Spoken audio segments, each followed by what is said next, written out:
I'm Mr. Midnight Hollow, your chilling host, and this is tonight's episode of Terrifying Encounters. Tonight, you'll hear the terrifying tale of a shape-shifting predator hiding in plain sight, mysterious deaths masked as accidents, and the cursed legacy that refuses to die. If you're already part of our community, your support means the world to us. Each like, comment, and share helps uncover more stories like this. Or subscribe to see what is drawn out from the darkness and revealed to the world. Now, let's begin. Austin, Texas. The University of Texas pulsed under a humid and oppressive heat as the semester advanced. The campus, surrounded by modern buildings and tree-lined avenues, seemed as ordinary as any American university. Except that, 2 weeks after classes began, something emerged from the ordinary to contaminate what was once safe. I'm Derek Morris, a criminology student.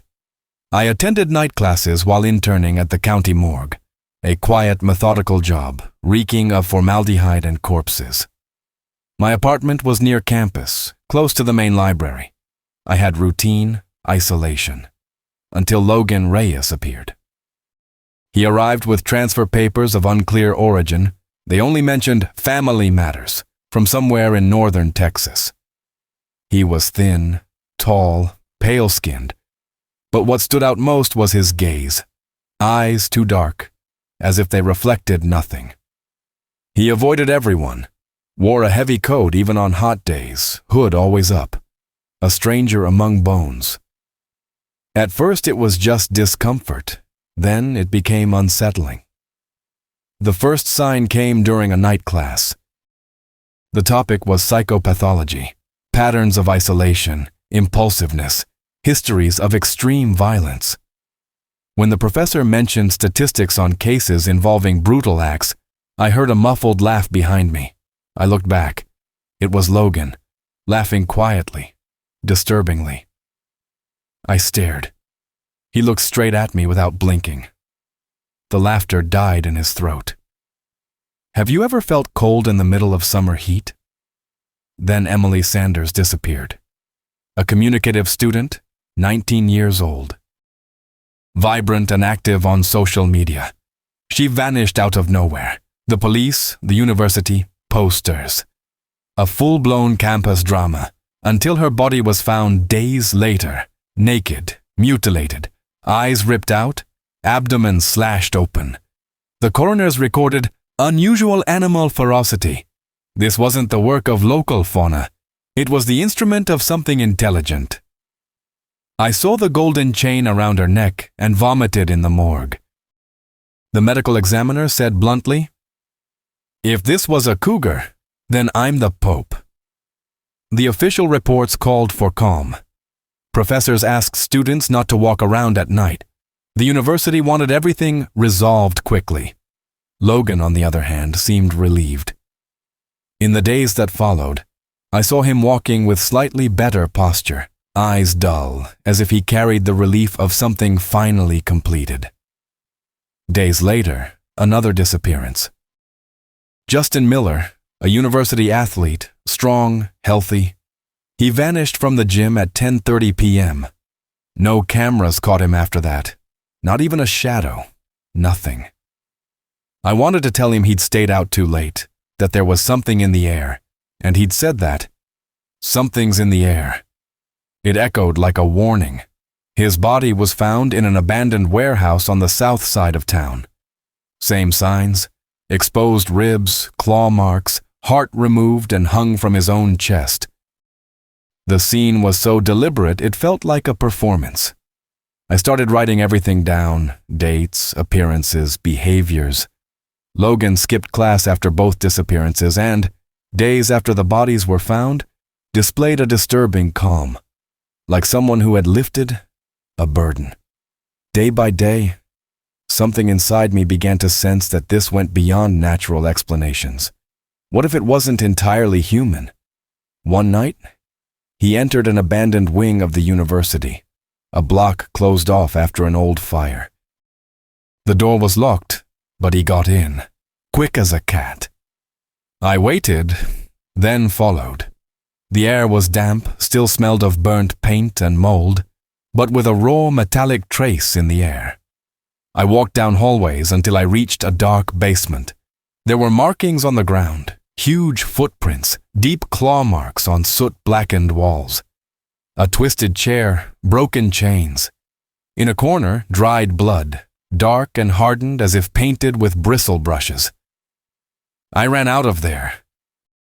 Back at my apartment, I scoured obscure internet forums. I found a reference, a case from 1982. A man who became something between a wolf and a human.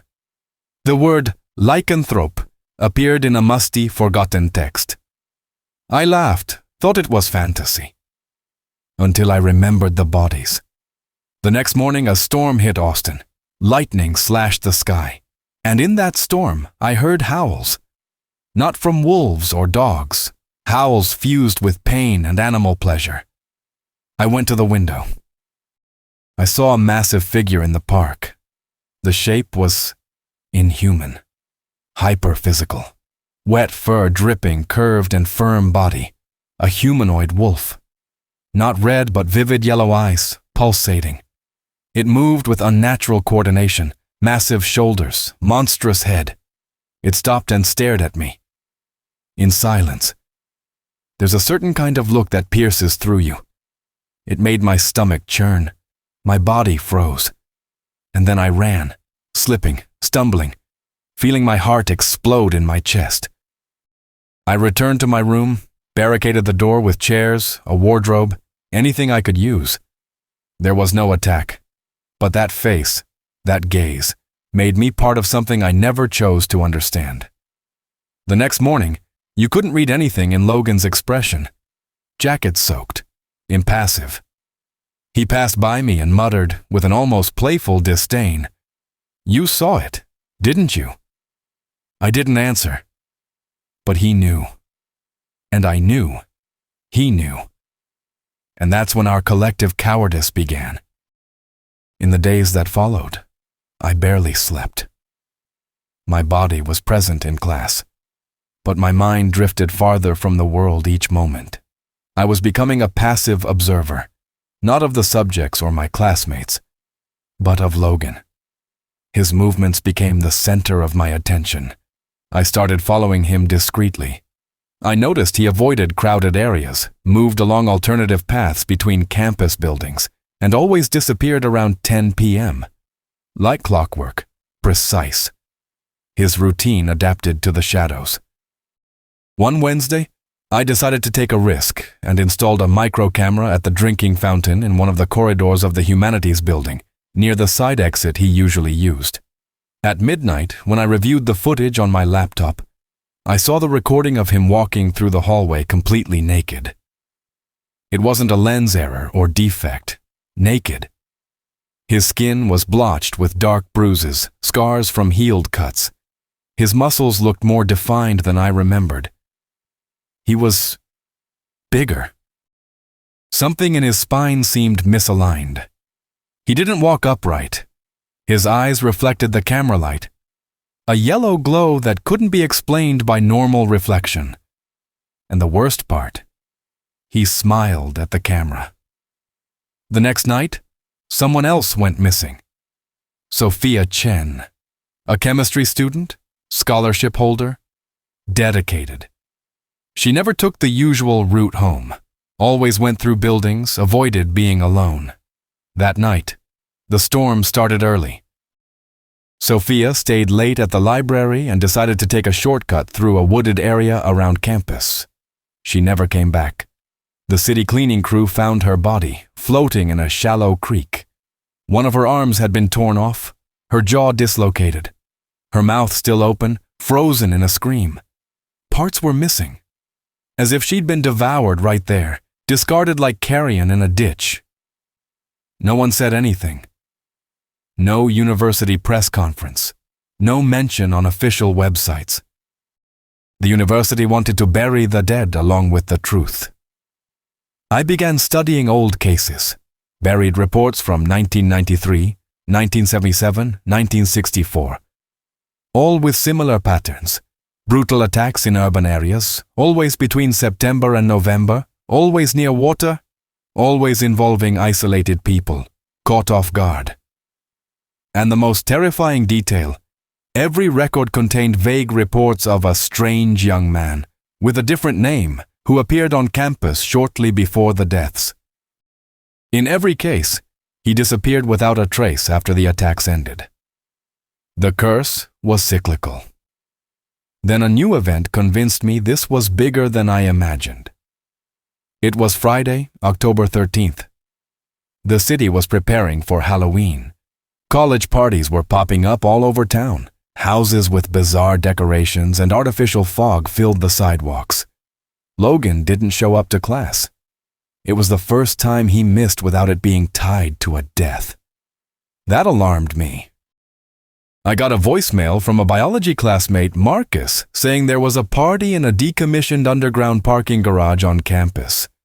A group of senior students had gathered there, away from the dean's eyes, blasting music, drinking, using substances that probably violated half a dozen federal laws. Marcus wanted me to come because something was off. He said Logan was there, that he appeared out of nowhere, alone, and stood in a corner, watching everyone. I went immediately. The parking garage was dark, barely lit by portable lamps on makeshift tripods. Smoke was thick. Electronic music reverberated off the concrete pillars like a war drum. I walked in, past dozens of students, until I found Marcus trembling, cup in hand. He doesn't move, man. He's just standing there like a corpse upright. He whispered. I looked in the direction he pointed. Logan was leaning against a pillar, motionless, eyes fixed on a group of girls dancing. His face blank. The look of a restrained predator. Suddenly, he started walking. Just like that. Through the crowd, not blinking. People moved out of his way without realizing it. Like his body pushed the air around him, he disappeared through a side exit. I followed. The corridor was dark. A sliver of light came from a slightly open door at the end. As I approached, I heard sounds, heavy breathing, and something else. Wet. I slowly pushed the door. There was blood on the floor, a lot of it. Stuff scattered everywhere. A student lay in the corner, belly opened. What remained of him trembled with involuntary spasms. His face, or what was left, was destroyed. And Logan. Logan was crouched, hands bloody, teeth buried in another body's shoulder. A low sound echoed from his throat, something between a growl and a moan of pleasure. When he saw me, he slowly stood. The skin on his face stretched, as if it couldn't contain what grew underneath. Bones cracked, arms lengthened. His nails fell off, replaced by claws that ripped through his own skin. I saw his back arch, shoulders broaden, jaw extend forward, becoming something beastly. The body took on an animal shape, but still human, as if both natures fought for space. I ran. I heard the screams begin seconds later. Those who saw the creature first fled. Others weren't as lucky. In the garage, the party turned into a massacre. I reached the main entrance minutes later, just in time to see the first bodies being carried out by panicked students. People screaming, blood in the hallways, wounded everywhere. One of the girls, Jenna from the nursing group, had her arm torn to the bone. She cried, but her expression wasn't pain. It was terror. That wasn't human, she kept repeating. I stayed up all night. There was no media coverage, nothing in the newspapers. Just silence. When I got to campus the next day, the parking garage was taped off with yellow police line. I saw a group of men in black suits talking to the administration. No uniforms, no IDs, but they knew exactly what they were doing. Later, I got a message from an unknown number. Stay out of this, Derek, or you're next. 3 days after the massacre, the university pretended nothing had happened. No official statement, no memorial for the victims. Campus hallways stayed busy, classrooms full. But what disturbed me was the look in people's eyes. Something had changed. It wasn't mourning. It was suffocated fear, nameless dread. As if everyone knew, even without understanding, that a predator was among us. At the morgue, the bodies arrived in silence. Torn IDs, mangled limbs, some partially devoured. I worked on the reports under direct supervision. The medical examiner stared at me at the end of the shift and said, "They weren't killed. They were hunted." That sentence echoed in my mind the entire way home. Logan vanished. He didn't show up to class, wasn't seen anywhere on campus. The few who knew who he was now only whispered his name. I tried to connect the chaos to logic. I searched old university files, student records, police databases. Logan Reyes didn't exist in the system. That's when I decided to look for help outside campus. On the east side of Austin, in an older neighborhood, lived retired Professor Martin Cole, one of the South's foremost experts in folklore and symbolism. I found references to his name in forums discussing paranormal phenomena. Some accounts spoke of his investigations into transformation cases in rural Texas during the 70s. I knocked on his door one muggy Wednesday afternoon. An old man with a thick beard and narrowed eyes received me with reluctance. "Who sent you here?" "I came on my own. I need to talk about what's happening at the university." He didn't answer, stared at me for a few seconds, and then said, "Come in," and locked the door. The house was full of books, old maps, paintings of hybrid figures between man and beast. He served coffee and asked me to tell him everything, no holding back. I told it all, from Emily Sanders to the parking garage massacre. When I finished, he sighed. "This isn't the first time," he said, rising slowly. "It happened in College Station in the 90s. Before that, in Waco. Always at colleges, always in the fall." "What is he?" The professor walked to a shelf and pulled out a leather-bound notebook. Inside, newspaper clippings, handwritten notes, drawings. He pointed to a deformed, hairy figure with glowing eyes. "This isn't just a werewolf, like in popular myths. This creature is a cycle. A curse passed down like an inheritance, not through bites. Something that chooses its host. Young, deeply traumatized, isolated. The rage grows inside until it can't be contained." He paused, then added, "When it finally breaks loose, it's not an attack. It's a ritual." I sat in silence. The air in the room grew heavier. "How do you kill it?" "It's not simple. It's not just about silver bullets. It has to be done at the right moment, when the creature is vulnerable. After the transformation, but before full regeneration. If you fail, you only awaken more rage." I went home carrying that notebook like a sacred artifact. I spent the night studying the patterns, the dates, the intervals between attacks. I realized there was a mathematical pattern to the disappearances, a sequence. The attacks followed a reversed Fibonacci progression. 13 days, then 8, then 5. The next attack would occur in 3 days. But where? The next day, the university announced the annual Fall Festival, a kind of academic carnival.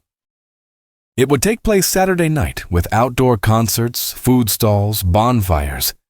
An event with hundreds of students, all vulnerable, distracted, spread across campus.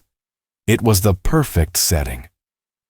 I spent Friday monitoring the surroundings, placed hidden cameras in strategic areas, packed a kit with UV flashlight, survival knife, and what was left of my courage. Saturday arrived. Night fell with a warm, humid breeze. The campus lights flickered between the trees. Students laughed, drank, danced. Bonfires crackled, casting dancing shadows on the building walls. And then, around 10:47 p.m., the screams began. They came from the north side, A group of students ran toward the parking lot covered in blood, screaming for help. One of them collapsed along the way, ripped open from hip to chest. His face, or what remained, had no expression. I ran there, knife in hand, heart pounding. The creature was on top of a car, crouched, yellow eyes glowing like headlights. Its skin looked torn from the inside out. Its chest heaved, pulsing. Muscles rippled beneath the dark fur. Its claws scraped against the metal hood. It jumped down. The crowd began to scatter. Some screamed, others just froze. Fear locked their legs in place. When the creature moved, it was like lightning. A student was ripped from the ground with a bite to the neck. Another had his arm severed with a single swipe. I couldn't run. Not anymore. I charged forward. Aimed for the spot Martin had marked in the notebook, below the left shoulder, near the neck joint. The place where the bone tissue was still human. The creature saw me. It leapt. The impact threw me against a concrete wall. My knife flew from my hand. My vision went dark for seconds. When I opened my eyes, it was on top of me. And for a moment, between the teeth, the claws, and the stench of blood, I saw Logan. He hesitated. His eyes changed focus. His mouth opened slightly as if trying to say something. It was enough. Someone shouted behind him. The creature turned. I rolled to the side, grabbed the knife, and drove it hard into the spot the professor had indicated. The blade went in. The monster roared, but it didn't fall. The blade stayed lodged for a few seconds, and I thought, just for a moment, that I had won. But the creature merely took a few steps back, letting out a low roar. Its body trembled. A grotesque spasm ran from feet to head, and then, with unnatural strength, it ripped the knife out with one claw and threw it aside. The wound where the blade had entered began to close before my eyes. The skin stitched itself up, forming new, darker, thicker flesh. I was still on the ground, covered in blood. Part mine, part others. I tried to stand, but my left shoulder didn't respond. The hit against the wall had dislocated something. The creature came closer. Its eyes were different now. Less animal. There was human rage in them. Rage for being hurt, rage for hesitating, but also confusion. As if part of Logan was still there, fighting what was inevitable. Before it could reach me, a group of students emerged from the opposite side of the parking lot. 3, 2 guys and a girl. One had a makeshift torch soaked in gasoline and cloth. They shouted, drawing the monster's attention.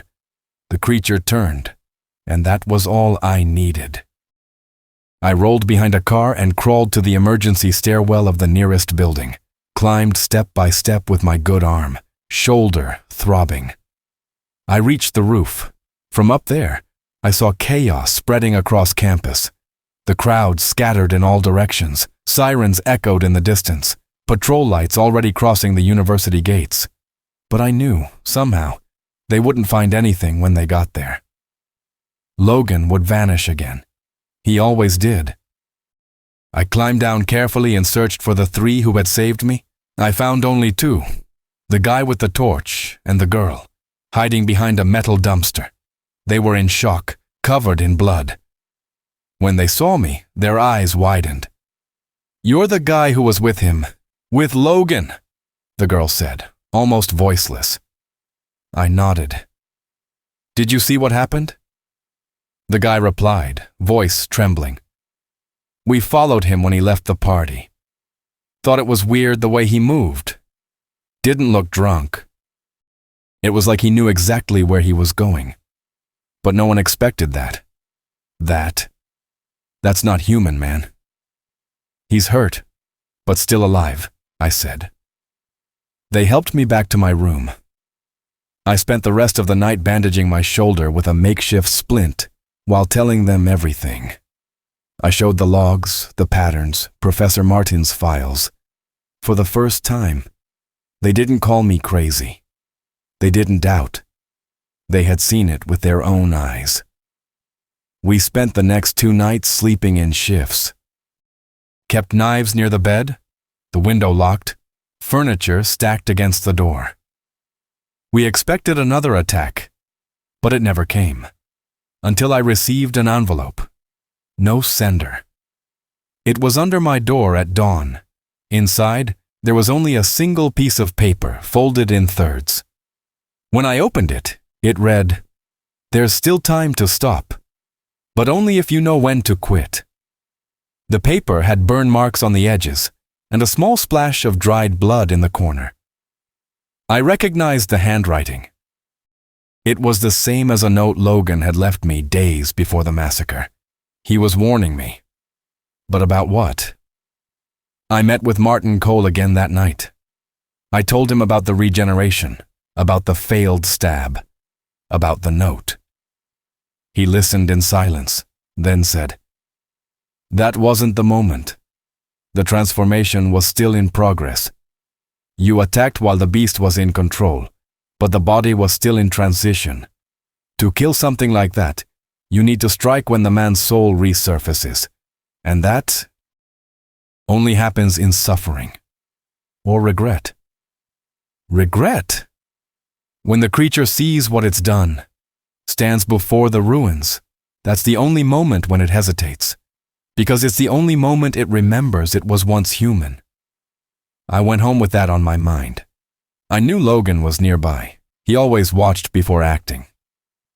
The city was on high alert, but there was no way to explain what had happened without sounding like mass hysteria.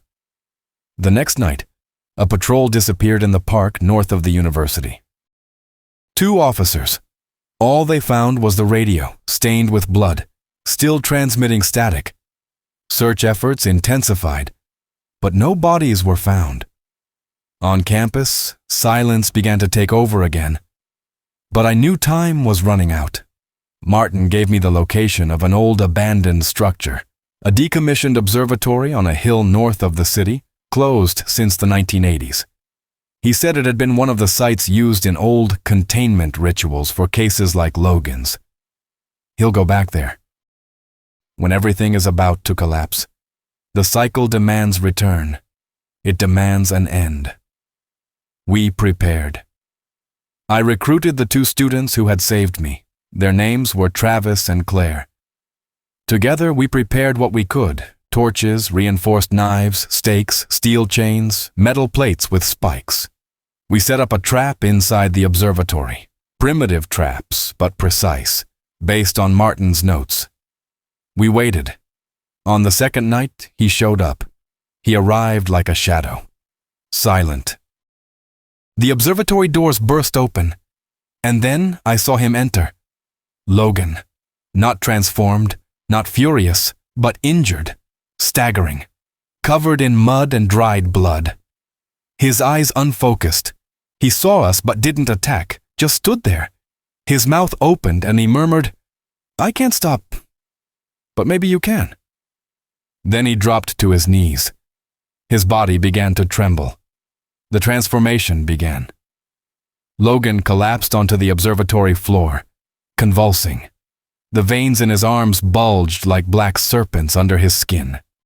The bones in his chest expanded, shifted.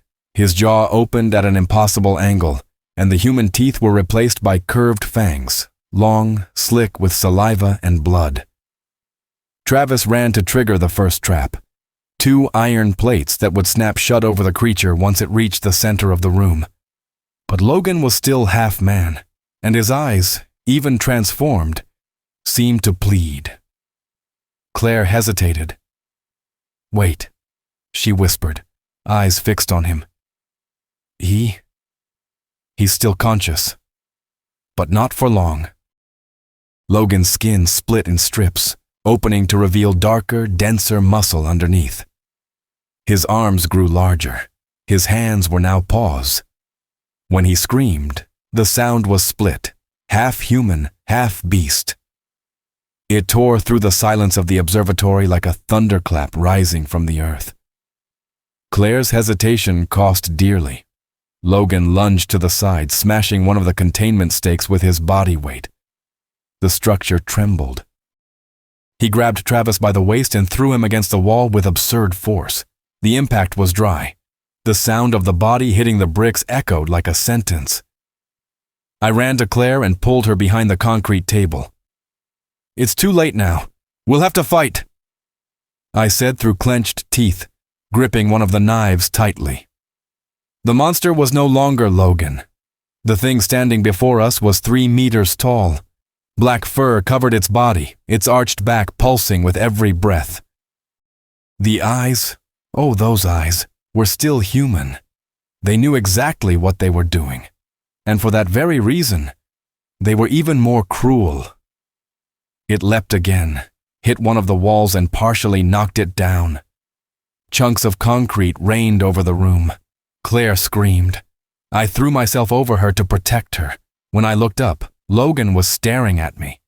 Not like a predator, but as if he recognized me, as if that look said, "You're the only one who understands." I ran. The creature chased me. I slipped between 2 columns and dropped to the ground. Logan slammed into a trap still set. An iron grate fell over him, pinning his legs for a few seconds. It was enough for me to reach the spiked chain Martin had prepared. I threw it over his body. The spikes dug into his shoulders and back. He screamed. Now it was purely the beast's scream. Logan was completely gone. Claire crawled to where Travis lay, unconscious. Blood trickled from his head. I touched his neck. There was a pulse, but it was weak. We didn't have time. The creature was already freeing itself from the chains, yanking the metal with the strength of a wild bull. I grabbed the emergency torch and lit it. The light licked the monster's skin. It stepped back. The fur began to burn at the tips, but it didn't flee. On the contrary, it leapt at me. I was thrown to the ground, the torch flying far away. The creature's claws ripped open my chest, tearing through my shirt and slicing into the flesh. I felt the warmth of blood trickling, but I kept the knife firm. When it lowered its face, I drove the blade into its chin. It went in. The monster recoiled, howling, stumbling, the knife buried to the hilt in its jawbone. Claire grabbed the torch, ran toward him and struck with the fire straight to the chest. The smell of burning fur filled the room. Logan screamed. The observatory wall finally gave way. He leapt outside, carrying part of the structure with him. Silence. For a few seconds, there was only the sound of our breathing and Claire's muffled sobbing, kneeling beside Travis. "He ran away," she said. "He's still alive." I stood, staggering, body burning. Next time will be the last. Travis was rushed to the hospital in an ambulance Martin had discreetly managed to call. The old professor knew people from the old days, paramedics who knew how to stay quiet when needed. They asked no questions. Just stopped the bleeding, immobilized his head, and vanished with the boy before the police arrived. Claire and I stayed behind to clean the traces in the observatory. It wasn't just for us. It was for Logan, for what was left of him, and what might still be saved. But doubt gnawed at me. As we bagged pieces of broken stakes, tossed empty fuel cans into the woods, and covered footprints with dry leaves, I noticed something on the ground. A bloodstain. Thick. The mark of a body that had laid there for too long. Beside it, a shaky letter scratched in blood. A D. He had tried to say something, leave me a message, but there was no time. I returned home before sunrise, body aching, mind throbbing. Claire fell asleep on the couch, arms wrapped in soot-covered blankets. I stayed awake, staring at the ceiling, hoping the new day would bring some answers. Instead, it brought chaos. By noon, the city was on high alert. Local news reported a series of animal attacks. 7 people had died in a single night in different neighborhoods of Austin. The descriptions were vague, but they all mentioned the same thing: A massive shadow, 4 legs, yellow eyes, knife-like teeth. Logan was killing again, but not like before. Now it wasn't just on campus. He had left the university, crossed invisible borders, and started hunting civilians, children, drivers, people who had nothing to do with our story. "He's lost control," Claire said, sitting next to me, watching the news on her phone. "He doesn't know who he is anymore. There's no Logan left. Just what remains." "What if there's still a moment?" I began. She looked at me, angry. "You saw what he did to Travis, to those people. What more needs to happen?" I didn't respond. That night, Martin called me. "There's one last place, one last method, but you'll have to do it alone." It was an old chapel, deactivated, built on a rocky hill in Bastrop County, almost an hour from Austin. Martin explained that in the 1950s, one of the earliest known cases of the curse had been sealed there. A man had been locked in and burned alive in the name of purification. "This isn't killing," Martin told me. "It's sealing. Trapping the beast in the physical plane so the spirit can't regenerate." "And you think Logan will go there?" "He already has." His words stunned me. "What do you mean?" "The curse has memory. That chapel was where the first one surrendered, where he bowed before what he had done, where he sought death. That's where the cycle must end." We met an hour later. Claire insisted on coming along. We took the professor's old truck, loaded with fuel, traps, silver chains, and 3 stakes with tempered steel tips. In the middle of the truck bed was a massive iron cross, custom made. The road to Bastrop was quiet. The trees along the highway seemed to watch. The sky was clear, no clouds, and yet the air tasted like rain, that metallic taste of electricity in the air. We arrived at the chapel at 3:27 a.m. It was a simple wooden structure, darkened, partially collapsed. The windows were broken, the doors hung from their hinges. Inside was an altar covered in ashes and symbols scratched into the floorboards. Martin left us there. "He'll come before dawn," he said, "when the world still belongs to the dark but the light begins to steal it." We set the traps, spread the chains in a circle, drove the stakes into strategic spots and prepared the fuel canisters. And waited. Time passed like a starving animal gnawing at our ribs. Then, at 4:12, we heard the footsteps. Not human footsteps, not animal, both, heavy, uneven, a deformed march. Logan entered, thinner, more monstrous, as if decomposing. Patches of fur falling off, eyes sunken, too yellow, forehead skin cracked, revealing raw flesh.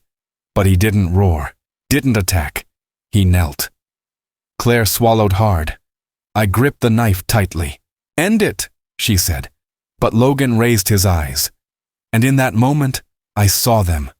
The human eyes behind the ruin. And I heard, "Please." That was it. Just that. And then the transformation began one last time. Logan bent forward, forehead against the rotten chapel floor, convulsing. His hands, or what was left of them, slammed into the floorboards, splintering them with each spasm. The sound of breaking bones was soft but constant, like twigs being stepped on. The previous transformations had been violent, but this one was different. Slower, more painful. Maybe it was the last sign that Logan still resisted, still tried to hold on to what was left of his own soul. Claire stood a few steps from me, frozen, her face stained with soot and sweat. The knife hung loosely in her right hand. Wind passed through the broken windows, stirring the tattered curtains, lifting dust and the smell of old wood. A forgotten sanctuary. Now the stage for the end of a creature that no longer knew what it was.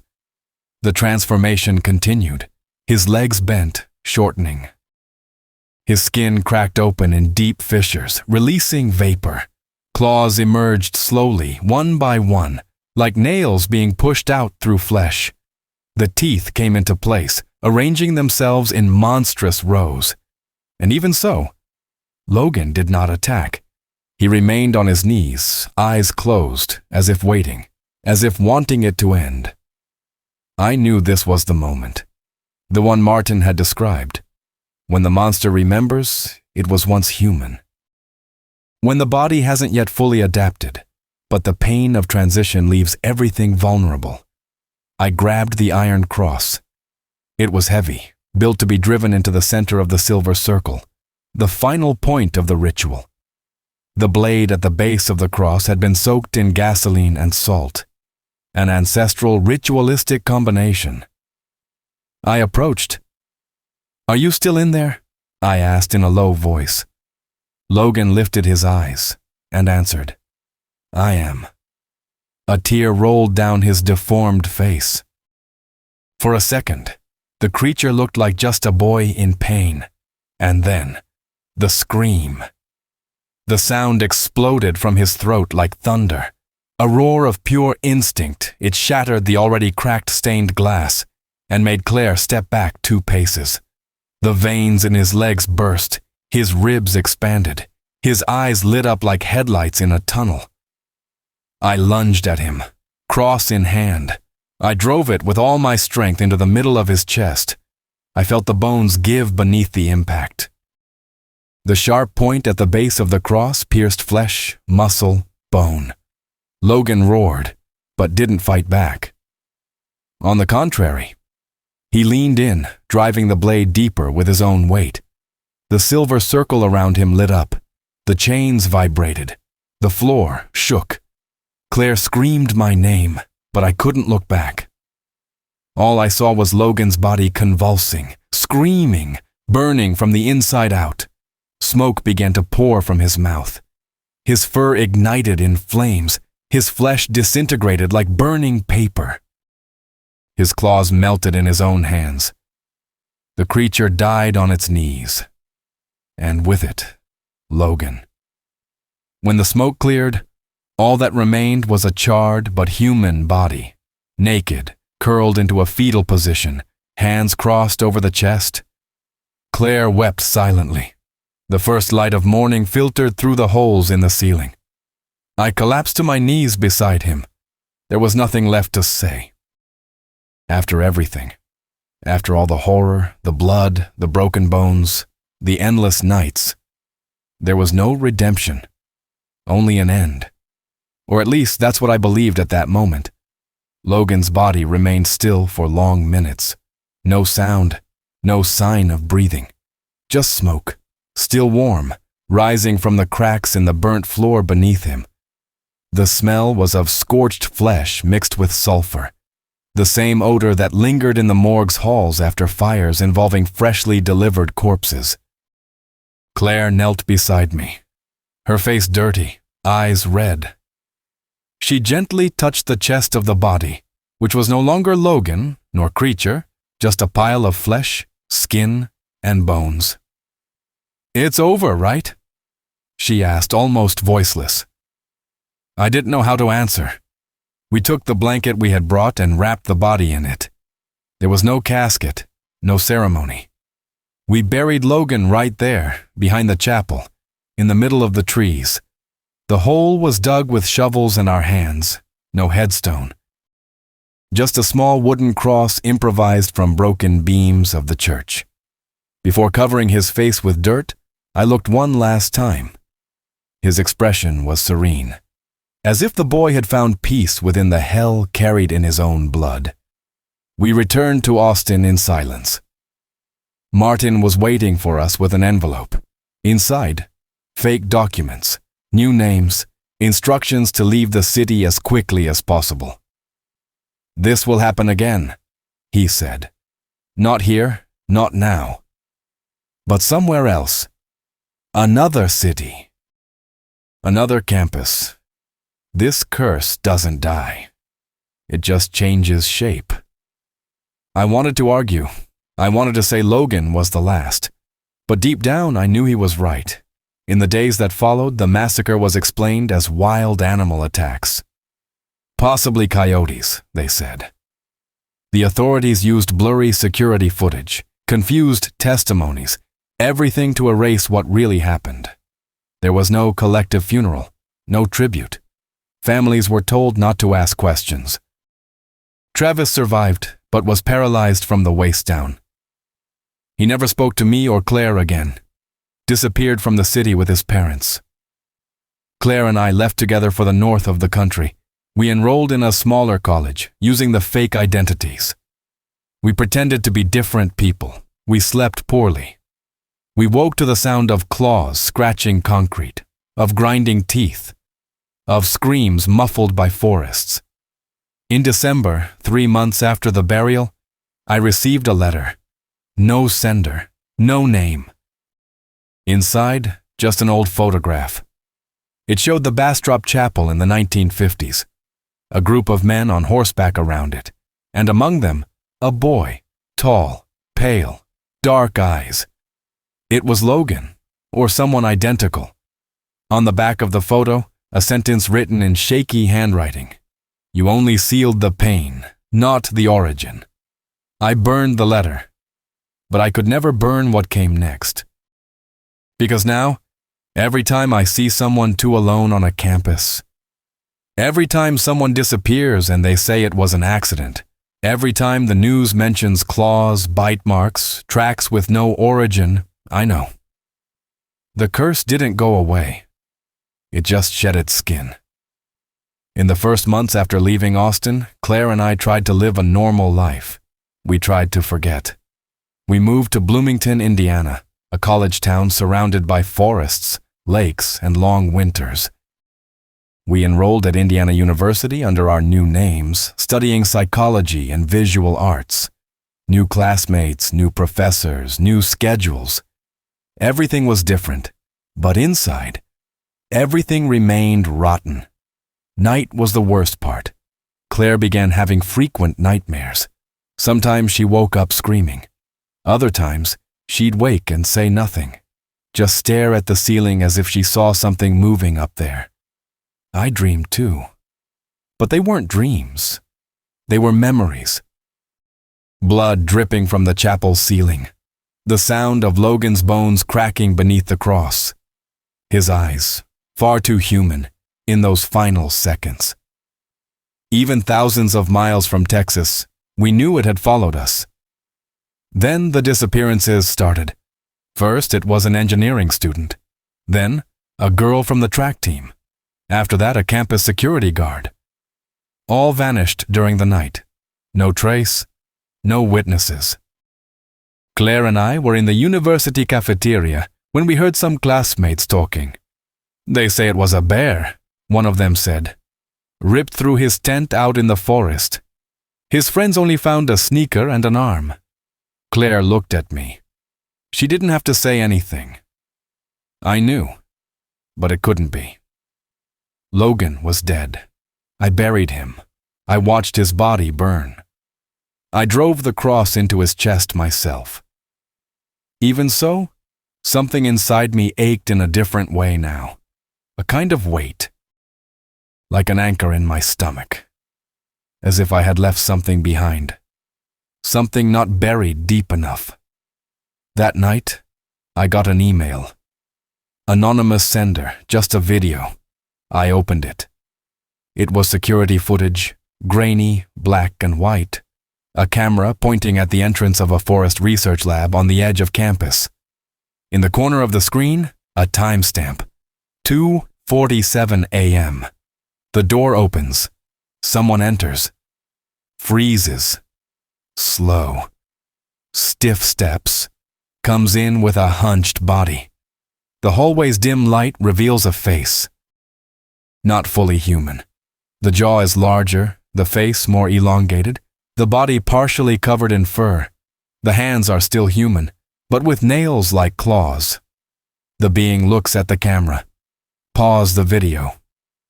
I knew that look. It was the same as Logan's. But Logan was dead. So who, or what, was that?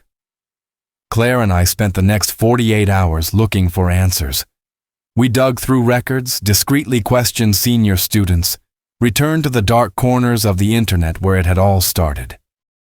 That's when we found the name, Micah Duvall.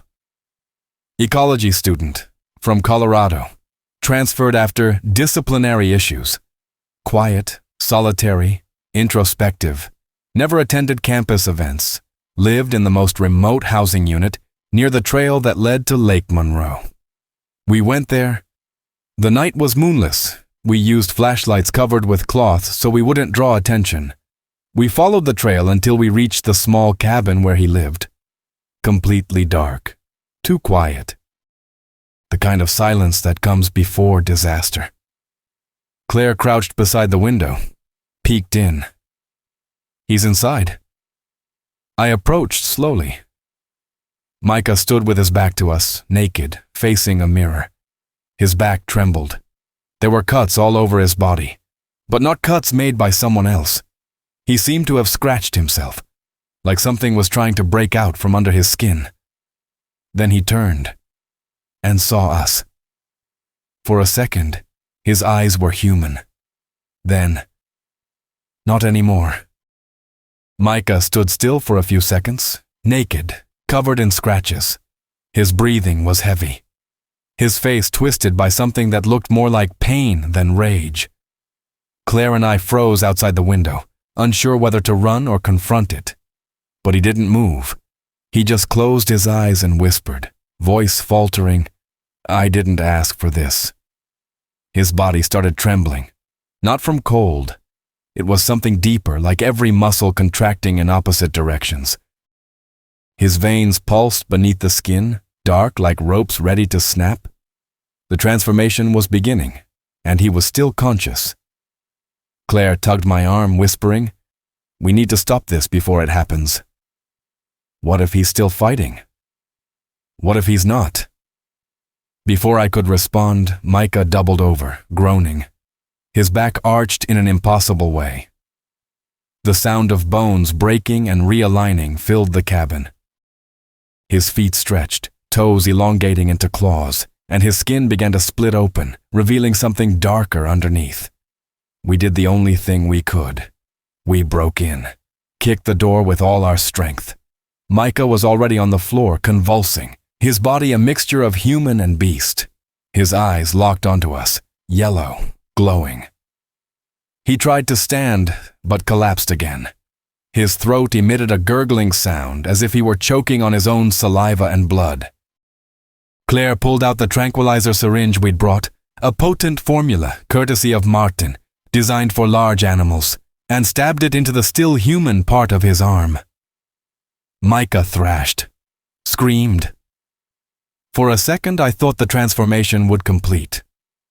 But then he stopped. His breathing slowed, his body calmed. He passed out. We tied him up with everything in the cabin, belts, ropes, chains. When we finished, I looked at him. His skin was already returning to normal. The claws retracting.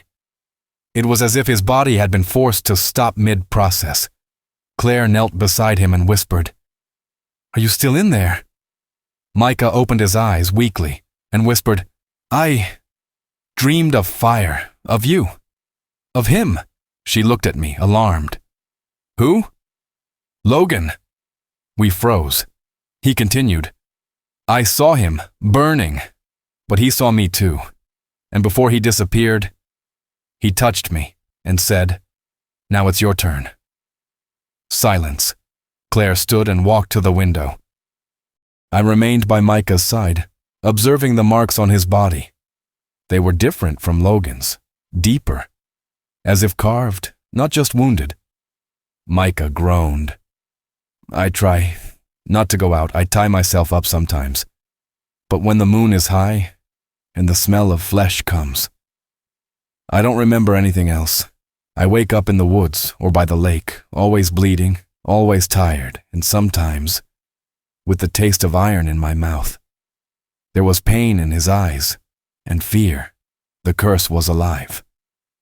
But now, it was different. It wasn't just about Logan.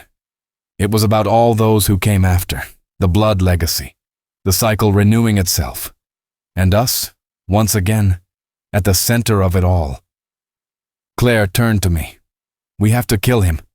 No, he doesn't want this. He fought it. He saw us before. He tried to stop. And how many has he already killed? How many more will die before the next full moon? I said nothing, because she was right, but I remembered Logan. And how, in his final seconds, he begged for an end. Not for death, for release. Micah murmured, "Are you going to kill me?" I stood up, grabbed a chair, sat next to him. Claire stood with her arms crossed, rigid. "No," I said, "not yet." "Then what?" "We'll wait for the next transformation and do what Martin taught us. We'll seal it." She didn't answer, but deep down, she knew. It was no longer about ending the curse. It was about trying to understand how it chose. And who would be next? The next full moon arrived 2 days later. Micah hadn't said a word since we locked him in the basement of the rented house in rural Bloomington. It was an isolated place with no close neighbors, windows sealed and reinforced walls. Martin had sent clear instructions. Reinforce everything with ancient symbols, silver amulets, and iron bars. But deep down, we knew if Micah wanted to get out, he would. We spent the 2 days preparing the sealing ritual. It was different from what we'd done with Logan. Now it was more complex, more painful. The body shouldn't die, only be trapped, prevented from fully transforming. A middle ground between human and monster, an eternal limbo. Martin explained over the phone.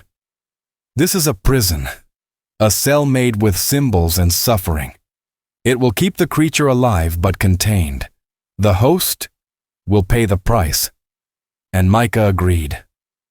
The morning before the full moon, he called for us. "I want you to do it," he said, staring at the ground. "I want this to stop. I don't want it to spread. I don't want to be like him." "You're not like Logan," I told him. "No, I'm worse." Because I already knew what could happen, and even so, I didn't kill myself. Claire looked at him with mixed hatred and compassion. "You're going to feel pain. Better than making others feel it." When night fell, we lit the candles, positioned the symbols on the floor, drawn with ash and salt, chains in every corner. And in the center, Micah on his knees, chest exposed. The moon appeared at 10:47 p.m. The transformation began at 11:02. He screamed, but didn't try to flee, didn't try to attack. He just screamed. Every part of him seemed to rupture. His teeth tore through his gums. Claws replaced his fingers. His chest expanded. His eyes turned into glowing yellow pits. And then, at the height of the transformation, I drove the silver stake into the exact spot on the spine where the beast's spirit was most vulnerable. The scream that came out of him wasn't animal. It was human. He collapsed to the floor, body trembling, caught between human and monster. The muscles froze mid-transition, the claws only halfway grown. The eyes turned brown again. Micah was alive, but not whole. He breathed. He pulsed, but he didn't move, didn't speak. His eyes still moved. That was all. Claire cried on her knees in the corner. I sat next to him, exhausted. Martin arrived at dawn, entered the house without saying a word, looked at Micah's body, the living prison, the curse contained. This will hold him for years, maybe decades, but it's not eternal. "What happens when it breaks?" I asked. Martin only shook his head. "It starts again." In the days that followed, we buried the story. We left town. Claire and I separated. We didn't fight. We just became too silent, too tired. We carried the same burden, but in opposite directions. Today, I live in a small town in the state of Maine. I went back to working in forensic medicine. Quiet life, long days, even longer nights. And sometimes, when I walk the streets in the cold of the night, I see someone on the corner. Someone standing too still, too alone. And I think, maybe he's the next one. Because the curse doesn't die. It chooses, and it's always lurking. Logan's final moments in the chapel are a haunting reminder that some monsters never truly die. They just wait for their next host. The curse may have been sealed for now, but its hunger remains, and will be here when it resurfaces. Like this video if you felt the weight of that transformation. Comment below. What moment shook you the most? And share this story with someone who still believes campus legends are just myths. And if you dare to keep watch with us, subscribe to Mr. Midnight Horror and ring the bell, because next time, it might be your town that's chosen.